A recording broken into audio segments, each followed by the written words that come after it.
পরিষ্কার করেছিলেন কোরআন দিয়ে, সেইটাই আপনি আর রসুলকে মানেন না, তখন মেনে নিয়েছেন ব্রিটিশকে। আরো আসতে বলেন, আপনার অনুসরণ কি আংশিক হয়েছে না পূর্ণাঙ্গ? আংশিক অনুসরণের মাধ্যমে আল্লাহর মহব্বত ভালোবাসা পাওয়া যাবে না। আর আল্লাহর মহব্বত যদি পাওয়া না যায়, জান্নাতও যাওয়া যাবে না। কারণ আল্লাহ ইউহিব্বুকুমুল্লাহ দিয়েছেন, এটা মজারে, বর্তমান, ভবিষ্যৎ, প্রেজেন্ট, ফিউচার।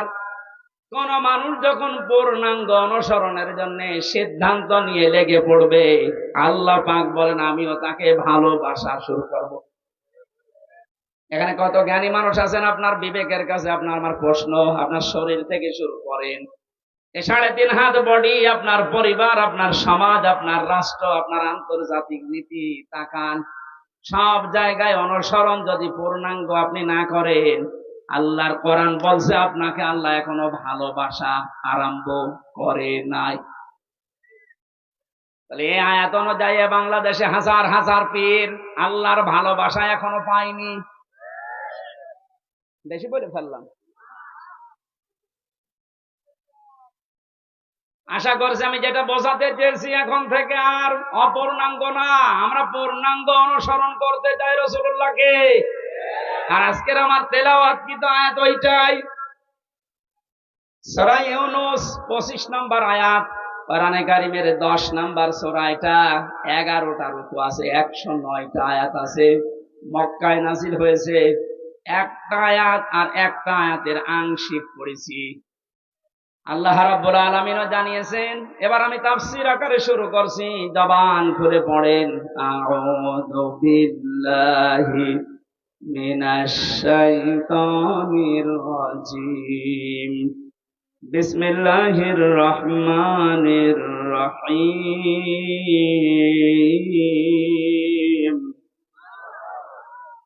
ওয়াল্লাহু ইয়াদউ ইলা দারিস সালাম। আল্লাহ পাক বলেন আমি আল্লাহ তোমাদেরকে আহ্বান জানাচ্ছি, ডাকতেছি শান্তির ঘরের দিকে। আজ বাংলাদেশ বৈষম্য বিরোধী ছাত্র আন্দোলনের মাধ্যমে যে 9টা দফা দিয়েছিল, দফাগুলো একটা একটা করে একটু পড়ে দেখেন। আমি তো মিলিয়ে দেখেছি, এই আয়াতের বাস্তব প্রতিফলন ওই 9টা। আমি ওগুলো সব নোট করেছি, একটা একটা করে আপনি মেলাবেন এখন থেকে। যারা আছেন যেখানে, দাঁড়িয়ে, বসে, শুয়ে, খুব অ্যাক্টিভ, আল্লাহ পাক বলেন আমি তোমাদেরকে ডাকি আমার শান্তির ঘরের দিকে। তাম বাংলাদেশের এই 56,000 বর্গ মাইল মনে করেন একটা ঘর। এটা কি? আরো জোরে বলেন। আল্লাহ যে ঘরের দিকে ডাকতেছে, ওই ঘরের নাম জান্নাত। ওই ঘরের নাম কি? 8টা জান্নাতের যে দরজা আমরা নাম শুনি, জান্নাতের দরজা 8টা না 100টার উপরে আমি কোরআনে পেয়েছি। এ বিষয়ে একটা বইও লিখেছিলাম ওই সময়, যে জান্নাতের স্তর 100টা।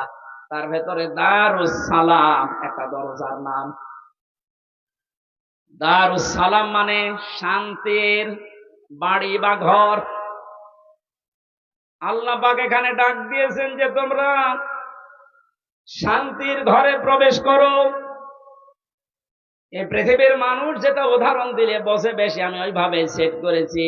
বাস্তবে আমরা দেখি, একটা ঘর যদি কেউ বানাতে চায় বসবাসের জন্য, শান্তি পাওয়ার জন্য, ইসলাম শব্দটা এখানে আল্লাহ দিয়েছেন দারুস সালাম। সালাম সিলমন, এখান থেকে ইসলাম, এর শাব্দিক অর্থ হচ্ছে শান্তি। কিন্তু কেউ যদি সুখ পেতে চায়, এর আলাদা একটা আরবি শব্দ আছে, রহাতুন। রহাতুন মানে সুখ। রহাতুন মানে কি? ঘরের ভেতরে মানুষ সুখ পাওয়ার জন্যই প্রবেশ করে। এই যে এখান থেকে সারাদিন সারা রাত মানুষ কর্মজীবন শেষ করে যখন বাড়িতে যায়, ঘরে প্রবেশ করার সঙ্গে সঙ্গে একটা অজানা সুখ আপনাকে ঘিরে ধরে। আপনি হয়তো টের পান না। বাইরে যতক্ষণ আগে ততক্ষণ একটা আতঙ্ক কাজ করে, একটা ভয় ভয় কাজ করে। অথচ ঘরের ভেতরে 4 দেওয়াল দিয়ে যেটা আটকানো, কি আছে ওর ভেতরে? ওখানে গেলে একটা আলাদা শান্তি, ওই ভয়টা আল্লাহ যেন দূর করে দেয়। কথা বলেন ঠিক কিনা? আল্লাহ বলেন, আমি এমন একটা ঘরের দিকে তোমাদেরকে ডাকছি যে ঘরে প্রবেশ করলেই তোমরা সুখ আর শান্তি দুইটাই পেয়ে যাবে। যে তোমরা এখন একটা ঘর বানাবো, ঘর বানাতে প্রথমে খুঁটি দেওয়া লাগে। কি দেওয়া লাগে? খুঁটি বা পিলার দেওয়া লাগে। আল্লাহ যে ঘর বানাতে আমাদেরকে নির্দেশ দিচ্ছে যে শান্তির ঘরে প্রবেশ করো, এই ঘর যদি 56,000 বর্গ মাইলকে আপনি বানাতে চান, তাহলে 4টা খুঁটি আল্লাহর কাছ থেকে নেওয়া লাগবে। এই খুঁটিগুলো যদি কেউ ভারত থেকে নেয়, বিপদে পড়বে। ওরা এখন বিপদে আছে। কথা বলেন না কেন? ওরা বহু চেষ্টা চালিয়েছিল ওই সময় পাকিস্তান থেকে আমাদের এই দেশটাকে ভাগ করার জন্য। ওরা যেমন সাহায্য করেছে, 7 সিস্টারের মাধ্যমে ওদের দেশকে ভাগ করার জন্য আমরাও সাহায্য করি। চালান আমরা শোধ দিয়ে দেব, আপনি যা করিয়েছেন আমরা ওইটাই করব।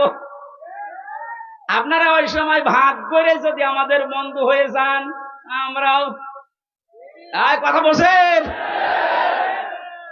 শুরু হয়ে গেছে অলরেডি। আলাদা পতাকা বানিয়ে উড়িয়ে দিয়েছে মণিপুরে। খেলা হবে না, খেলা আরম্ভ হয়ে গেছে। আপনারা যেমন আমাদের এতদিন বলেন আমরা বন্ধু, কারণ আপনাদের সেই পাকিস্তান আর এই বাংলাদেশ মাঝখানে ছিলাম, আমরা আলাদা করে দিয়েছি, এই জন্য আমরা আপনার বন্ধু। আমরাও পাশে তো দেখলাম ডক্টর ইউনূস প্রথমে এই ঘোষণা দিয়েছিল, এদেশকে অশান্ত করার জন্য যদি চেষ্টা চালান 7 সিস্টার থাকবে না। ওরা যদি নাও করে, ওনার পেছনে যে দেওয়াল আছে তারা হয়তো একটু কাঁটি নাড়াচ্ছে। আন্তর্জাতিক যে বিষয়গুলো আমি এখানে বলতে চাচ্ছি না। যাই হোক, আমি এতটুকু টাচ দিলাম, ওরা আমাদেরকে পাকিস্তান থেকে আলাদা করে যদি ওরা বন্ধু হয়, ওদেরকে আমরা এই 7 সিস্টার 7টা অংশে ভাগ করে বন্ধু হব। আমরা তো, ওরা একটা করেছিল, আমরা 7টা করে দিচ্ছি। আমরা আরো বড় বন্ধু না?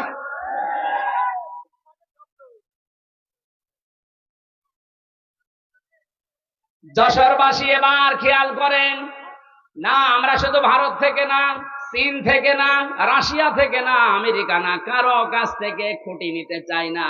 আল্লাহ যে খুঁটি দিয়েছে শান্তির ঘর বানাতে, আমরা ওই খুঁটি দেব। আমার কথার অর্থ বোঝার চেষ্টা করেন, খুব খেয়াল করে শুনবেন। আমি কোরআনে কারীম থেকে পেয়েছি, 1 নম্বরে আল্লাহ পাক বুনিয়াল ইসলাম আলা খামসিন শাহাদাতি আল্লাহ ইলাহা ইল্লাল্লাহ। এই যে হাদিসটার ভেতরে 5টা বিষয় আছে, তার 4টা খুঁটি আমি সেট করেছি। নামাজ, রোজা, হজ আর যাকাত, এই 4টা খুঁটি মজবুত ভাবে গেড়ে দেওয়া লাগবে। খুঁটি থাকলে হয় না। ঘরকে শান্তির ঘর বানাতে হলে বেড়া দেওয়া লাগে। কথা বলেন না কেন? কোরআনে কারীম থেকে আমি বেড়া বের করেছি 4টা। 1 নম্বরে বেড়া, 1 নম্বরে বেড়ার নাম হচ্ছে রাজনীতির বেড়া। এটা যেহেতু চলছে এখন দেশে, এটা পরিষ্কার করা লাগবে। 4টা বেড়া দিতে হয়, 4দিকে দেওয়াল দেওয়া লাগে। 1 নম্বর দেওয়াল তুলতে হবে রাজনীতির দেওয়াল। এটা অলরেডি আরম্ভ হয়ে গেছে। এখন যেহেতু আমরা শান্তির ঘর চাই, আর পৃথিবীতে শান্তির ঘরের দেওয়াল দিতে হলে রাজনীতি, এটা লেনিনের কার্ল মার্কসের না, রাজনীতি নেওয়া লাগবে রাসূলুল্লাহ। এবার রাসূলুল্লাহর রাজনীতি কি? এবার তাকান, সূরা নিসা 5 নম্বর পারা 6 নম্বর পৃষ্ঠা 9 নম্বর লাইনের 59 নম্বর আয়াতের প্রথম অংশ আছে।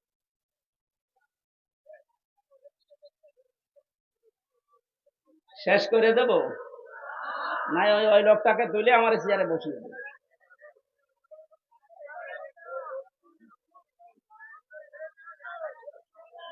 সুবহানাল্লাহ আলহামদুলিল্লাহ লা ইলাহা ইল্লাল্লাহ। সুবহানাল্লাহ আলহামদুলিল্লাহ লা ইলাহা ইল্লাল্লাহ। মাইকের আওয়াজ আর বাড়া। গলা ব্যথা করছে। সুবহান, এই দেখলেন, হ্যাঁ, এ তো রসনের স্বাদ। মাইকের কিন্তু বদনাম করে দেবো। এখন আওয়াজ দিচ্ছেন না, আমার গলাটা নষ্ট করার জন্য ধান্দা আছেন না? আপনার আওয়াজ থাকতে আওয়াজ না বাড়িয়ে রেখে দিয়েছেন কোন কারণে? সুবহানাল্লাহ, আলহামদুলিল্লাহ, লা ইলাহা ইল্লাল্লাহ।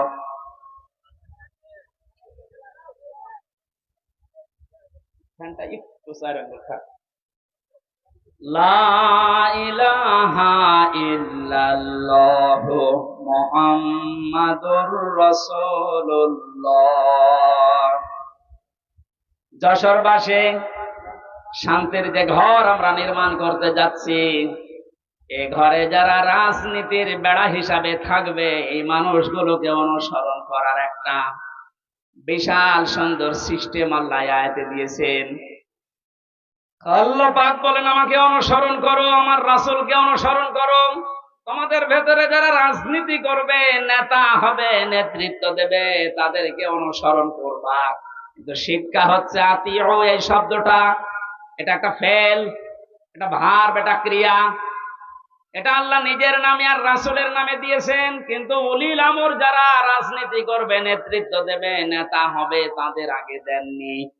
ও বাংলার মুসলমানেরা, এমন একটা ঘর যেহেতু আমরা নির্মাণ করতে যাচ্ছি, যে ঘরে প্রবেশ করলে কোনো ভয় থাকবে না।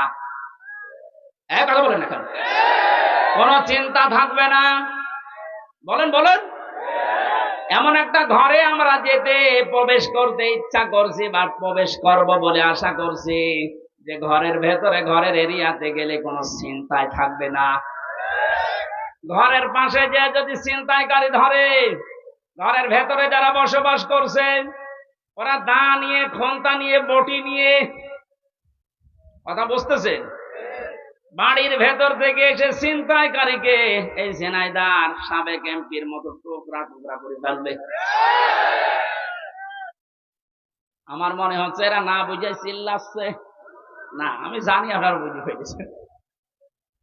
শান্তির যে ঘর আমরা বানাতে যাচ্ছি, প্রবেশ করতে যাচ্ছি, যে সিস্টেম গুলো দিয়ে রাজনীতির এই বেড়া দেওয়ার জন্য, দেওয়াল দেওয়ার জন্য, আমাদের সামনে যারা আসবে রাজনীতি করতে, এই বেড়া দেওয়ার আগে দেখতে হবে আল্লাহ রাসূলকে মেনে চলে কিনা। এই জন্য আতিউটা আল্লাহ উলিল আমর রাজনীতি নেতাদের আগে দেননি। এখন থেকে সিদ্ধান্ত নিয়ে বাড়ি যাবেন আজকে। এই বেড়াটা যেহেতু সামনে দেওয়া লাগবে শান্তির ঘরে, সুতরাং আল্লাহ রাসূলকে যদি আমার বাবা হয়েও মেনে না চলে, ওই বাবাকে আমি ভোট দেব না। আর আমার আত্মীয় না, দূরের মানুষ, ও যদি আল্লাহ রাসূলকে মেনে চলে, ওর দ্বারা দুনিয়া এবং আখিরাতে আমার কাজ হবে। কাজ হবে ওর দ্বারা, এটা আমি বানালাম। বলেন, সূরা নিসা 5 নাম্বার পারার 10 নাম্বার পৃষ্ঠার 12 নাম্বার লাইনের 85 নাম্বার আয়াতে আছে, মাইয়াশ ফাআশাফাআতান হাসানাতাই ইয়াকুল্লাহু নাসীবুম মিনহা ইলা আখির আয়া। দলিলগুলো লম্বা করছি না, গরমে আমার ভেতরে ঘেমে যাচ্ছে, জন্য তাড়াতাড়ি করছি।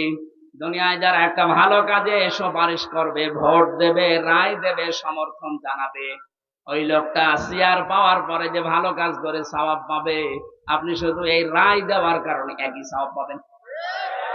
যেই লোকটা এই কাজ করে আমাকে উপকার করছে দুনিয়া এবং আখিরাতে, সে যদি আমার দোলা ভাই না হয়, আমার বাবা না হয়, ও যদি আল্লাহ রাসূলকে মেনে চলতে পারে, ওকে আমি সমর্থন জানাবো, সাপোর্ট করব, সুপারিশ করব। কারা এই মতের সাথে রাজি আছেন দেখে লিল্লাহে তাকবীর।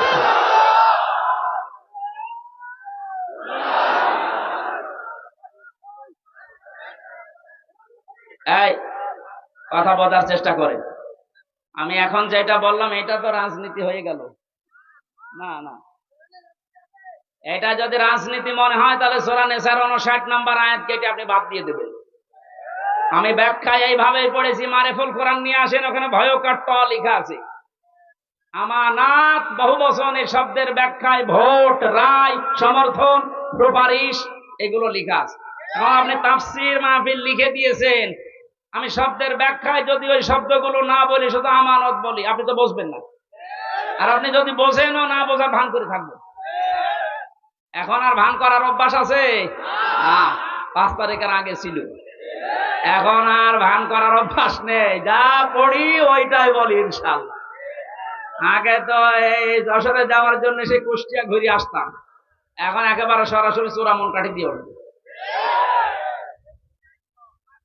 রাজনীতির বেড়াটা ঠিক করবেন আশা করছি। 2 নম্বরে বেড়ার নাম পেয়েছি আমি সমাজনীতি, 3 নম্বরে পরিবার নীতি, 4 নম্বরে আন্তর্জাতিক যে নীতিটা আছে এইটা। এবার আমি 3টা বেড়ার কথা বললাম। পারিবারিক নীতির যে বেড়া, আমি ব্যাখ্যায় যাব। আর কয়েকটা জিনিস লাগে ঘর বানাতে। আমরা দেখি শুধু বেড়া দিলে ঘর হবে না, ছাউনি দেওয়া লাগবে, চাল দেওয়া লাগবে, ছাদ দেওয়া লাগবে। গ্রাম্য মানুষ যারা ঘর বানায়, 4 চালা ঘর, এদিকে একটা, এদিকে একটা, ওইদিকে একটা, এইদিকে একটা, চাল লাগে কয়টা? আমি কোরআনে কারিম থেকে 4টা চাল বানিয়েছি। 1 নম্বরে ইমানের চাল।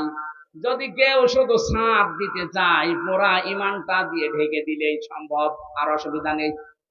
যদি 4টা চাল কেউ দিতে চায়, কোরআন জানিয়েছে সৎকর্মের চাল দেওয়া লাগবে, যুদ্ধনীতির চাল দেওয়া লাগবে, সমাজনীতির চাল দেওয়া লাগবে।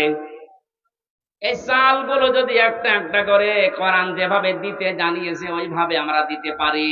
শুধু চাল দিলেই হবে না, ঘরে প্রবেশ করার জন্য একটা দরজা লাগবে।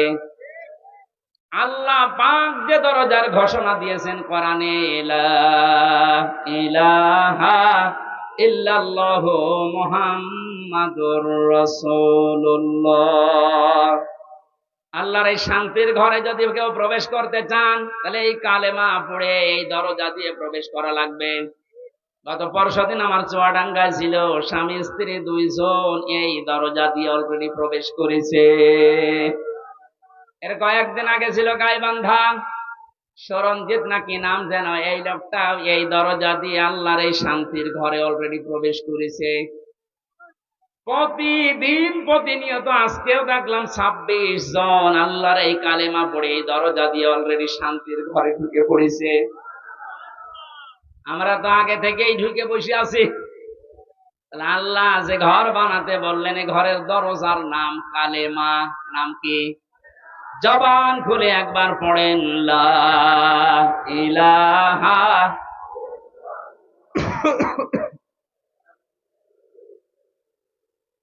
ঘরে এবার প্রবেশ করছি যারা, এ ঘরে প্রবেশ করতে হলে আংশিক পা দিয়ে আর এক পা বের করে রেখেছি, শান্তিতে থাকতে পারবেন। দরজা দেওয়া লাগবে না।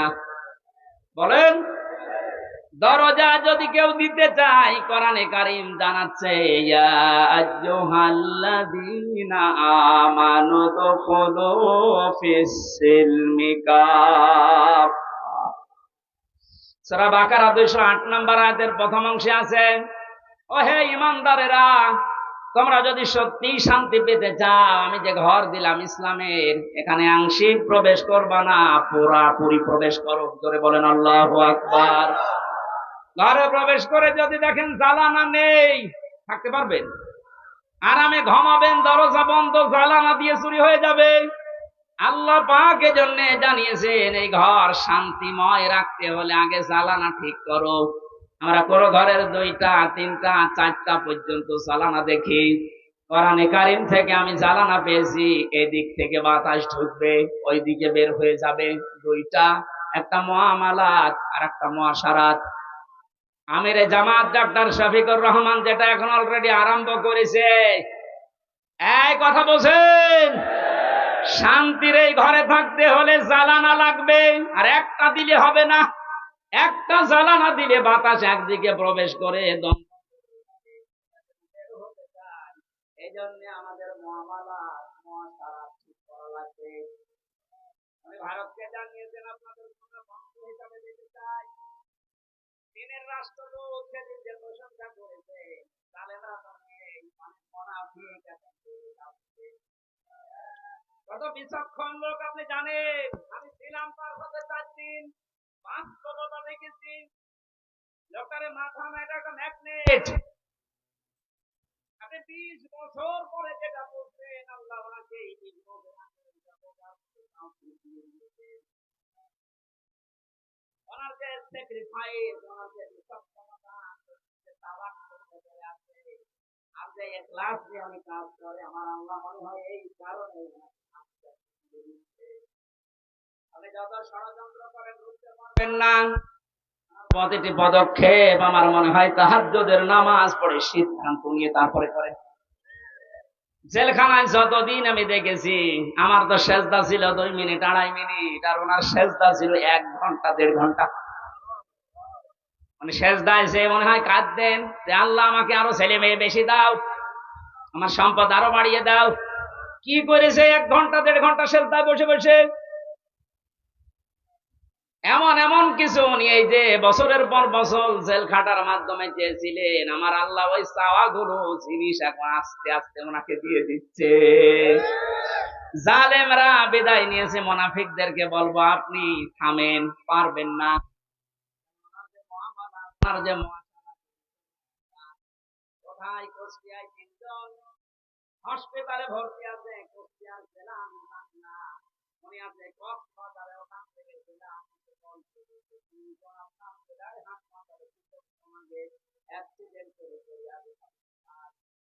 বলেন তো তার দূরদর্শিতা কত দূর।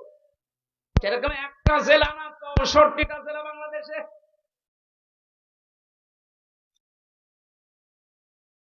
শুধুমাত্র জ্বালানা দিলেই হবে না, জ্বালানাগুলো আপনি ঠিক করার জন্য চেষ্টা চালাচ্ছেন। আল্লাহ যেন আমাকে আমি জ্বালানা থাকলেও তো ঠিক থাকে না,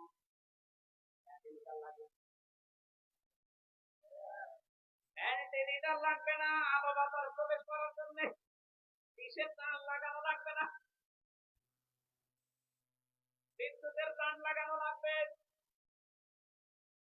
ওয়াইফাই তার লাগাবেন না। তো আপনি আন্তর্জাতিক বিশ্ব নিয়ে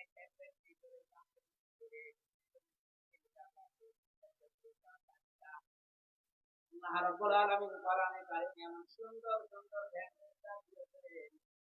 সূরা আলে ইমরানের 85 নম্বর আয়াতে আছে, সূরা আলে ইমরানের 83 নম্বর আয়াতে আছে, সূরা আলে ইমরানের 19 নম্বর আয়াতে আছে। সুবহানাল্লাহ বলতে পারুন না? গলা ব্যথা করবে, এই জন্য দলিলগুলো শুধু নাম বলবো। এভাবে যদি ঘর আমরা একটার পরে একটা পয়েন্টে এসে সাজালাম, সেগুলো একটা করে একটা করে একটা আরম্ভ করবো। আমার যে প্রথম ঘরের খুঁটির পরে যে চাল আমরা দিয়েছিলাম, আমাদের ব্যাখ্যা, রোজার ব্যাখ্যা, হজের ব্যাখ্যা, জাকাতের ব্যাখ্যা, একটা একটা করে খুঁটির ব্যাখ্যা দিলে 5 দিন লাগবে। আবার এগুলো কম বেশি জানি না, নিয়ে আমার বলার দরকার নেই। কয়েকটা চালের কথা, কয়েকটা বেড়ার কথা বলানোর কথা বলছিলাম, তারপরে একটা রাজনীতির বেড়া করবো ইনশাল্লাহ। বাস্তবে যে দেখবেন আল্লাহ রাসূলকে মানি না, আমার পীর হলে বলে মানি না, আমার বাবা হলেও মানি না, আমার ভাই হলেও মানি না, আল্লাহ রাসূলকে মেনে চলে ও যদি এখানে বাড়ি না, আমার আত্মীয় না, তাহলে বেড়া আমার দেওয়া লাগবে। এরপরের বেড়ার নাম পারিবারিক জীবনের বেড়া। বেড়ায় অনেক আলেম পর্যন্ত আছে, আমি বাস্তবে দেখেছি তাদের উপর আমি শপথ নেওয়ার জন্য গত 8 তারিখে 8 দিন আগে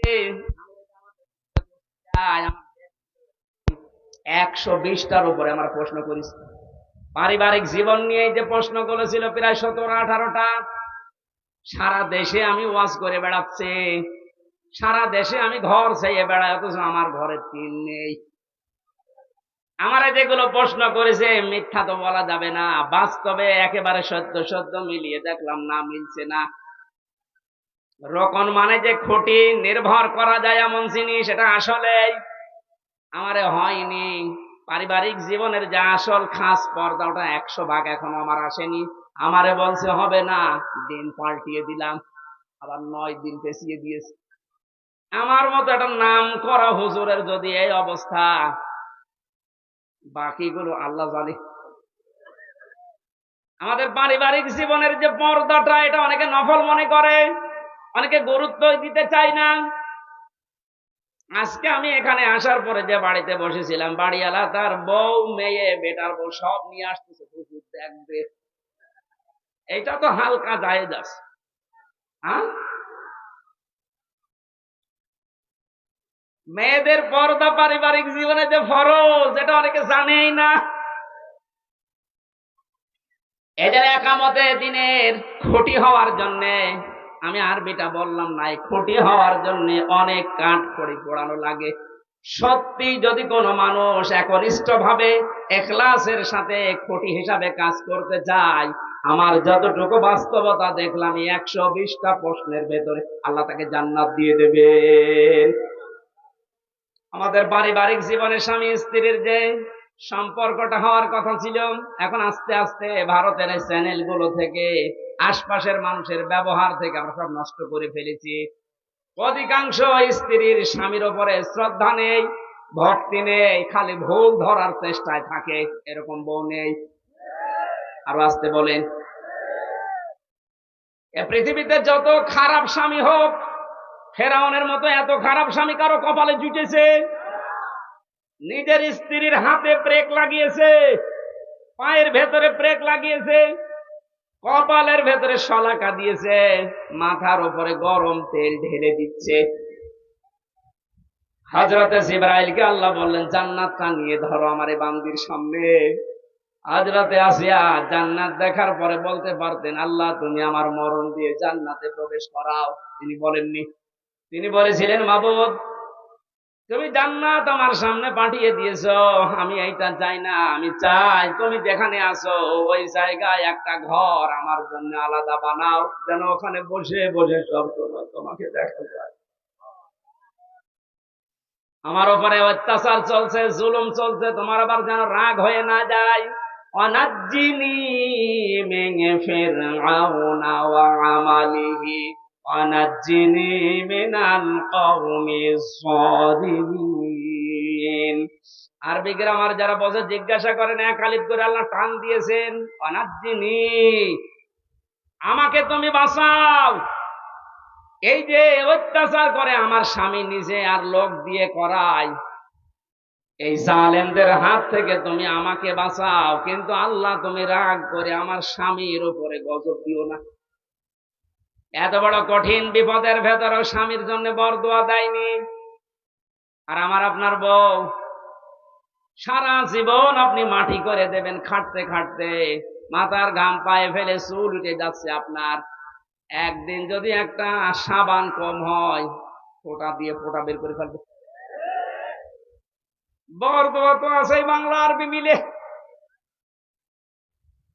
না। আমরা এরকম পারিবারিক জীবন চাই না। বিশ্ব নবী মুহাম্মদুর রাসূলুল্লাহর স্ত্রীর দিকে তাকান, তার পারিবারিক জীবন কেমন ছিল। হযরতে আয়েশা বলেন, মুহাম্মদুর রাসূলুল্লাহ আমার স্বামী, তাকে আমি গোসল করাতেছিলাম, হঠাৎ রক্ত আর পানি প্রবাহিত হয়ে যাচ্ছিল। নবীজি বললেন, আয়েশা পানির ভেতরে রক্তের মতো লাল কি দেখা যায়? হযরতে আয়েশা বলেন, হে রাসূল, আপনি যখন গোসল করার জন্য টুলের উপরে বসেছিলেন, ওর একটা পায়া আমার পায়ের উপরে পড়েছিল, আঙ্গুল ফেটে রক্ত বের হচ্ছে। বললেন, একটু বলতে পারলেন না আমাকে? আমি আগে উঠে পড়তাম। হযরতে আয়েশা বলেন, হে রাসূল, এটা তো আমার পায়ের আঙ্গুল ফাটা, রক্ত বের হয়েছে। যদি কলিজা ফেটে রক্ত বের হতো, আমার স্বামীকে আমি উঠতে বলতে পারতাম না। এরকম ভক্তি শ্রদ্ধা করা বউ তো ঘরে ঘরে। কার বউ এরকম? একটু হাত তোলেন তো। এই মহিলারা আছে কনে গো? এই একটা মানুষও হাত তোলেন। কিসের ওয়াজ করবো? আমাদের এই যে বেড়া, যে দেওয়াল, এ দেওয়াল নড়বড়ে জানা যাচ্ছে। কিসের সুখ পাবেন এই দেওয়ালের ভেতরে? কি আশ্চর্য! যশোরের মা বোনেরা একটা স্বামীও হাত তোলে নাই। আলহামদুলিল্লাহ বলবো না নাউজুবিল্লাহ বলবো? আমি জেলখানায় দেখেছিলাম 100 জনের প্রায় 70 জন জেল খাটতেছে এই পারিবারিক জীবনের কারণে। বই মেরে ফেলেছে, না আদা মারা করেছে, যৌতুকের কারণে। এই সমস্ত বিষয় নিয়ে ওখানে বসে বসে আমি একটা বই লিখেছি, দাম্পত্য জীবনে কলহ এবং সমাধান কি? মেয়েদের জন্য বিশেষ করে গাড়িতে আছে কিনা জানি না, আছে, ওটা নিয়ে যাবেন বর জন্যে, ওরা বলবেন এটা শেষ করো।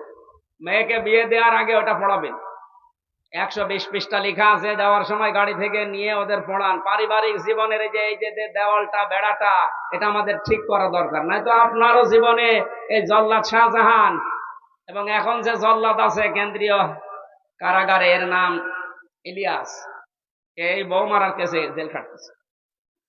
আমাদের কপালে ওরকম আবার এসে যাবে কিনা আল্লাহ জানে। এই জন্য ওইটা নিয়ে পড়ান, পারিবারিক জীবনের এই দেওয়ালটা বেড়াটা ঠিক করেন।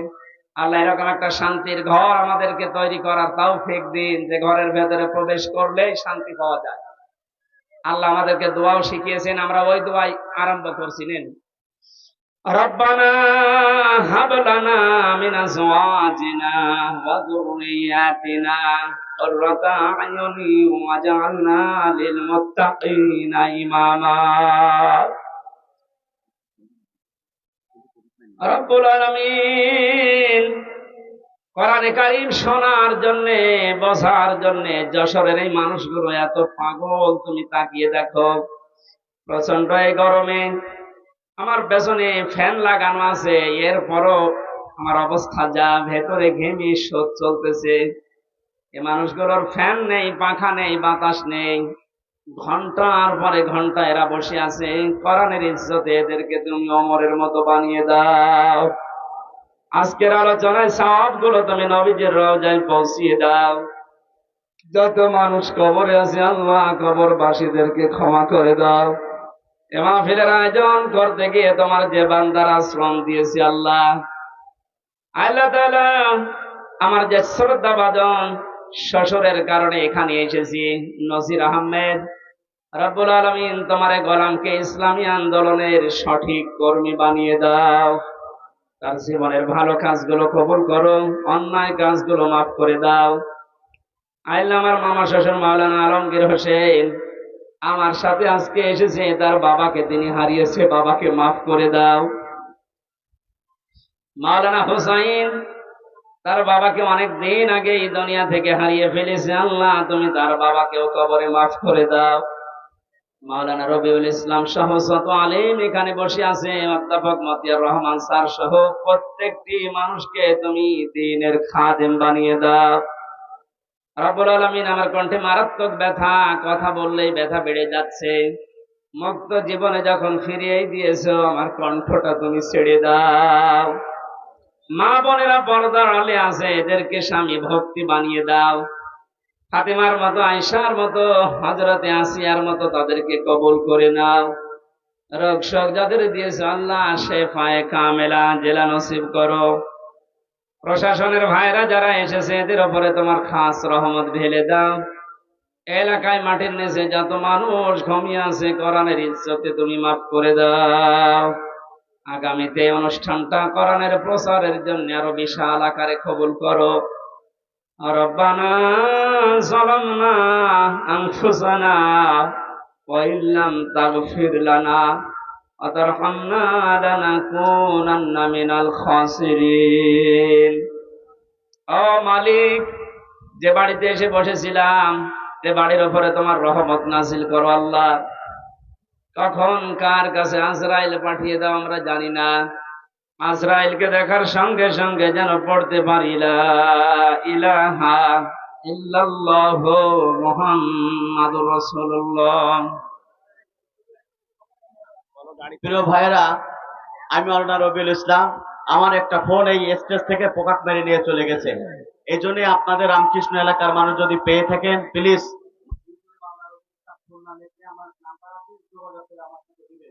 প্রশাসনের মাধ্যমে আমি কিন্তু অবশ্যই সেটাকে খুঁজে পাওয়ার জন্য চেষ্টা করবো। যদি কেউ পেয়ে থাকেন ফোনটা দিয়ে দেবেন। আর গাড়িতে বই আছে, যদি কেউ নিতে চান অবশ্যই নেওয়ার জন্য চেষ্টা করবেন। আমার ভিভো 30, আমার এই ফোনটা যদি কেউ সহায়তার ব্যক্তি পেয়ে থাকেন অবশ্যই আমার কাছে পৌঁছে দেওয়ার ব্যবস্থা গ্রহণ করবেন। আমি আমাদের যে সমস্ত মা ও বোনেরা এসেছেন, আমি আপনাদেরকে বিশেষভাবে অনুরোধ করছি, আপনারা একটু পরে বেরোবেন, আধা ঘন্টা পরে বেরোবেন, না হলে আপনারা বেরোতে পারবেন না।